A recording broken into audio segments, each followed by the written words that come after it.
juste... alors, je sais pas si on t'entend. Je n'entends pas, je ne sais pas si...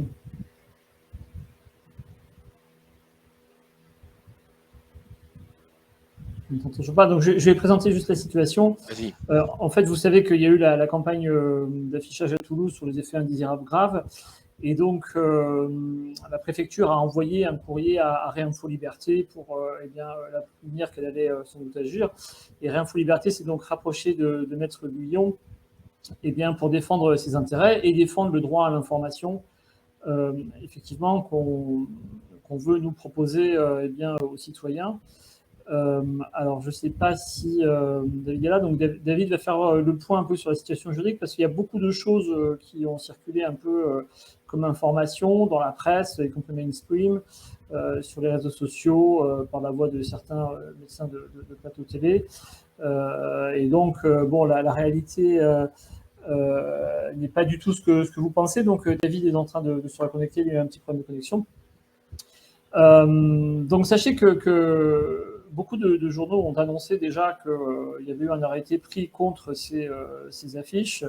En réalité, toujours pas. Nous, on n'a toujours rien reçu en tant que, on va dire, annonceur de cette campagne. Notre afficheur n'a pas reçu non plus d'arrêté en ce sens. Et sachez que, de toute façon, cette campagne est prévue pour s'arrêter lundi. Elle devait durer 15 jours. Et donc, si lundi, vous apprenez que... Ah, Maître Guyon est reconnecté. Bonsoir. Voilà, on t'entend. Donc, voilà, David, je disais que la préfecture nous envoyait un courrier et puis je te laisse un peu dire ce qu'il y avait dans le courrier et quelle est la situation actuelle et quelle est un petit peu la position de Réinfo Liberté par l'intermédiaire de tes services. Merci Vincent, bonsoir à tous. Excusez-moi, c'était un faux départ, j'ai eu un appel en même temps, ça a coupé le téléphone. Donc effectivement, vous avez dû entendre parler de cette campagne de communication sur les effets secondaires et donc des affiches qui étaient apparues dans la ville de Toulouse en 4x3, dont BFM s'est fait le plaisir d'annoncer qu'elles avaient été interdites, donc il y a à peu près 5 jours, 6 jours de cela, après une semaine. Quoi qu'il en soit, aujourd'hui, ces affiches n'ont pas été interdites. Elles n'ont pas été interdites. La préfecture a entamé une procédure contradictoire. Elle a donc adressé un courrier à Réinfo Liberté ainsi qu'à l'annonceur pour demander les observations qu'ils avaient à présenter sur la campagne d'affichage. Au terme de ce courrier, il a évoqué plusieurs éléments qui pourraient l'amener à procéder à une interdiction de publication de cette campagne d'affichage. Les 2 arguments principaux, c'est le premier, le trouble à l'ordre public, qui serait lié notamment à la dissuasion que provoquerait cette campagne de publicité sur la potentielle vaccination qui va reprendre à partir de la rentrée. On le savait déjà, mais là, ici, on en a une confirmation dans ce courrier. Deuxième élément, sur une infraction à la loi de 1881, qui est la loi sur la liberté d'expression, notamment son article 27, qui interdit la publication de fausses informations.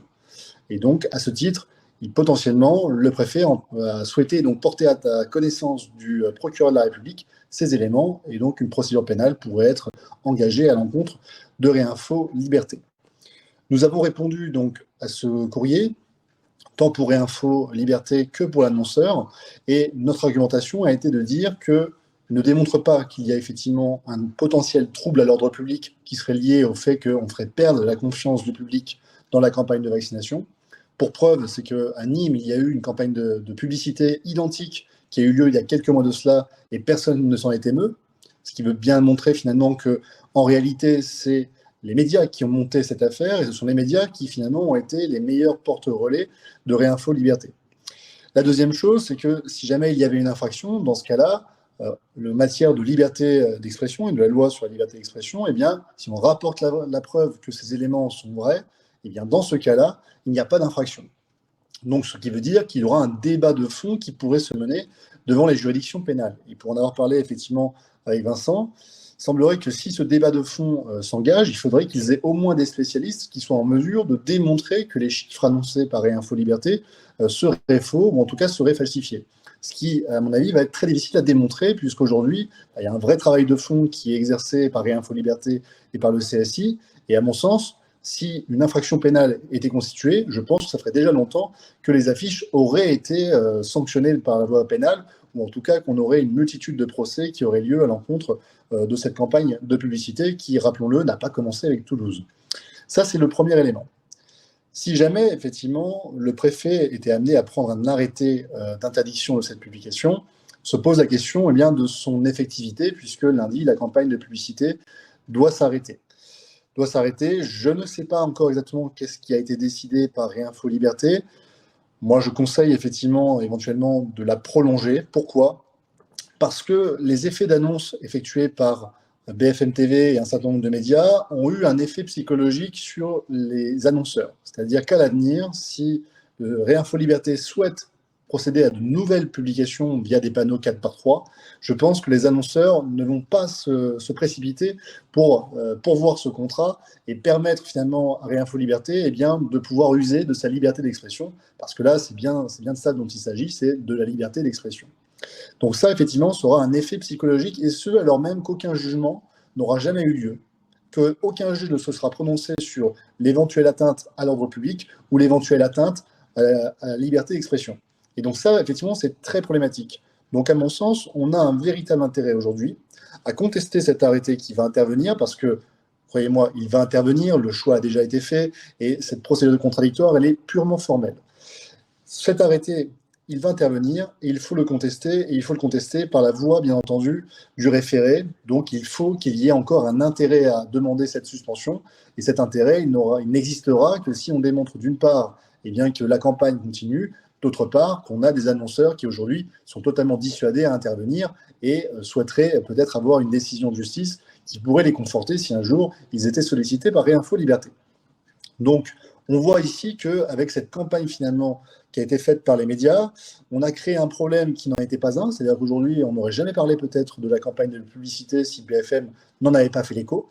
Et deuxièmement, on se retrouve sans un juge et sans une décision de justice, avec une interdiction de fait, puisque de toute manière, si cet arrêté est pris et si on ne le conteste pas et qu'on n'obtient pas une décision de justice qui fasse autant la publicité que les panneaux publicitaires de Réinfo Liberté, on va se retrouver face à une atteinte à notre liberté d'expression qui sera disproportionnée et qui ne sera pas validée préalablement par un juge. Donc voilà un petit peu la situation juridique telle qu'elle se présente. Moi, je pense que le meilleur reste à venir, parce que cette campagne de publicité, à mon sens, cette interdiction ne repose sur aucun élément. Il n'y a pas de trouble à l'ordre public et on ne méconnaît pas la liberté d'expression.